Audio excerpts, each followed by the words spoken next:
Well, hello again everyone.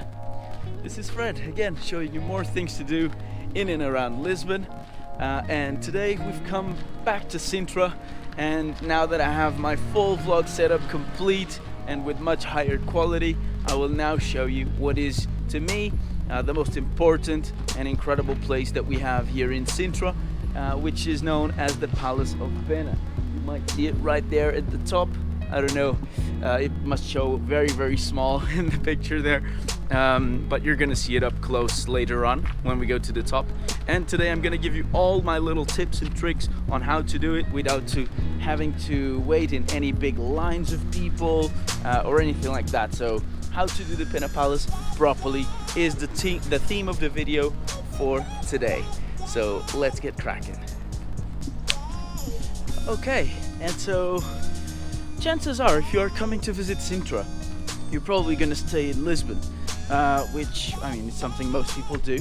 And if you are doing so, chances are, coming to Sintra, you're going to use the train. Now, that's a very viable option. Trains go every half hour during the weekdays, from Rocio all the way here to the center of Sintra. And the thing is, once you arrive at the train station of Sintra, you're going to be bombarded with options. You'll have a whole bunch of private tour guides offering you tours to go around the mountain. You're going to have bus options. You're going to have that kind of more touristic city sightseeing buses, the red ones. So you've got a whole bunch of those options. Now, if I were you, what I would do is actually consider getting an actual private tour guide, because here in Sintra, it is tricky to do things on your own if you don't really know very well what you are doing. Now, if you don't want to do that, you can still get some nice info on this video right here. So stay tuned for all the tips and tricks. Now, going to the top of the mountain, if you don't want a private tour guide, your best bet is probably just catching the bus 434 and then getting all the way there. So, right now, let's get on the car, drive all the way to the top, and then I'll show you how to skip the massive lines that you usually have at the door of the Pena Palace.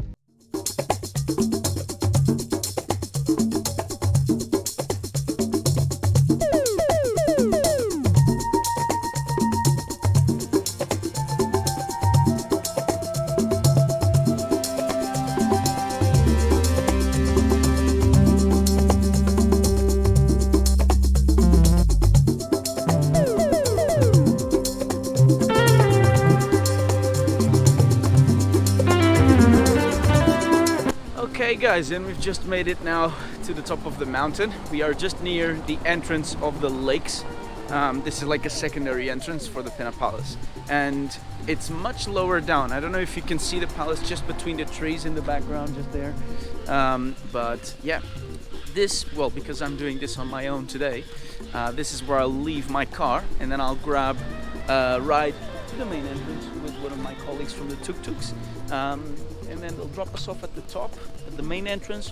We're going to do the palace, and then once we start doing the gardens, then I'll be able to come out much closer to my car, because I must be exhausted by then. So hopefully this turns out well, and yeah, let's get cracking. Oh, by the way, if you do come here with a tour guide, make sure that you bought it, that he stops here in the lakes to actually help you get your tickets in this first ticket office, because here it tends to be a lot quieter than at the main entrance. At the main entrance usually have huge lines of people, and this way, if you get your tickets here, when you get to the top, you can just quickly skip the line and go right ahead inside, and then enjoy your visit a lot more, because you don't waste lots and lots of time waiting in line. So that's the trick for now.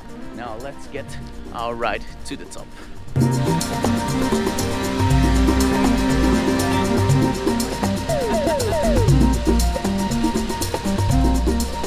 Best tuk-tuk in town!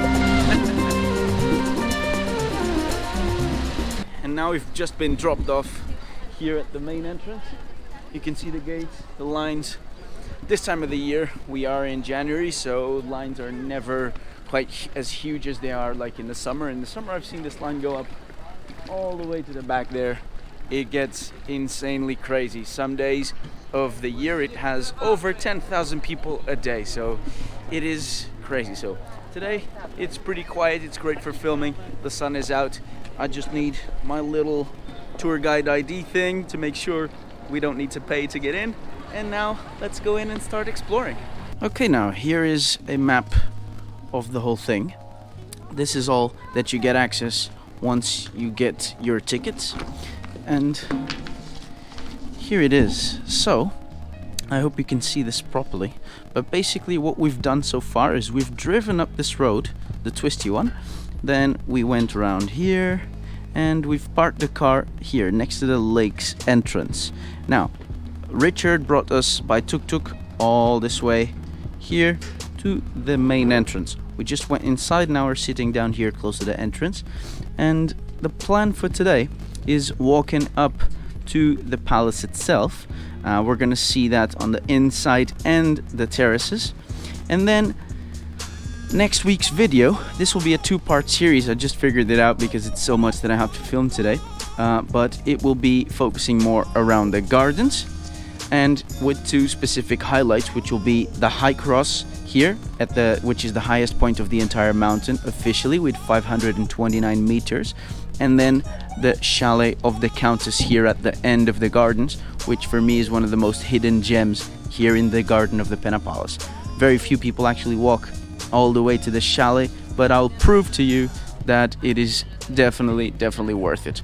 Then I'll just walk back through here, find the Valley of the Lakes, come out here next to my car. The reason I didn't drive all the way to the main entrance is just because that way I would have to go up this part, which is a very steep hill. This way I'll do most of the visit going downhill on the gardens instead of going uphill, which, you know, would be much more exhausting. So yeah, we'll come out in the Valley of the Lakes, get the car and get cracking. So for now, let's go up to the palace. Also, I forgot to tell you about the ticket prices. You have a couple of options.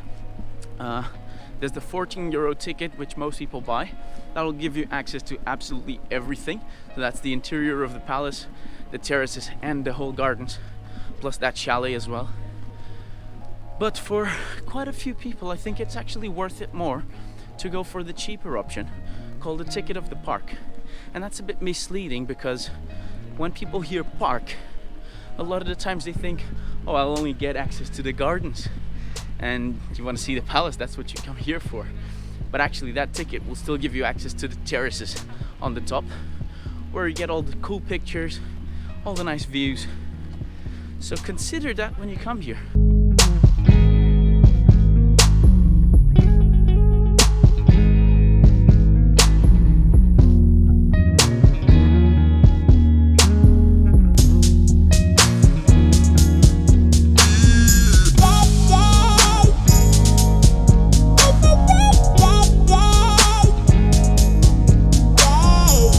Guys, and I have now finally made it all the way to the palace itself. How beautiful is this? And look at the view just behind me. You can see all the way down to Lisbon there in the far end. You can see over the forest and all the way to the ocean in the background. How well can you see that? I'm not sure. We are going to have other views. So now let me start by walk you through the terraces here of the palace.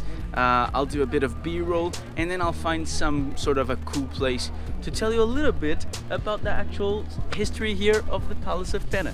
So stay tuned.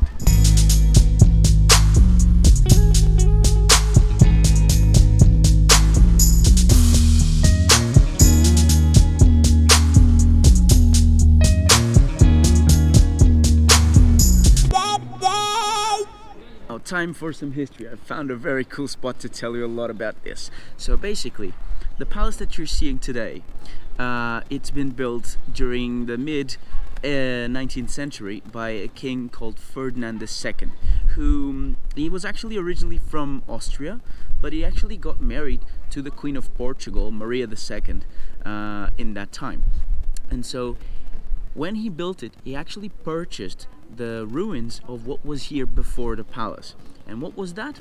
Well, you look at that red part of the palace, and inside of that basically are the remainings of an old convent that was here built in the early 16th century by King Manuel I and given to the order of the Hieronymites. Now, this old convent, he was completely destroyed, sadly, like a lot of the things in this region, in the year 1755 due to the massive earthquake that we had. And then it was kind of left here in ruins for a long time because Portugal kind of focused more on recovering and recuperating the capital city of Lisbon. And so it was only in the next century, in the 19th century, that Ferdinand actually then bought this convent and expanded it into the palace that you can actually see today. It is absolutely incredible, the colors, the shapes of it. Ferdinand II was known as the artist king, and you can definitely see that in what he has built here. It's pretty special. Now, interestingly, more recent, if you Google pictures of the Pena Palace, well, of course, on the Google Images, you will find a lot of pictures that have been taken pre-2008, and you'll see that the palace actually looks quite different to what it looks today. Today, the colors are completely bright and very well taken care of, and this is due to the restoration process that went from 2008 to 2012, making it, well, kind of bringing it back to life. And well, yeah, since then, that's when it really took off as a touristic attraction, and now for the last few years it's been by far and away the most visited monument in Portugal in general. So now I'll give you a bit more of B-roll of the views here of the top of the terraces, and then let's hop to the inside and see the interior of the palace.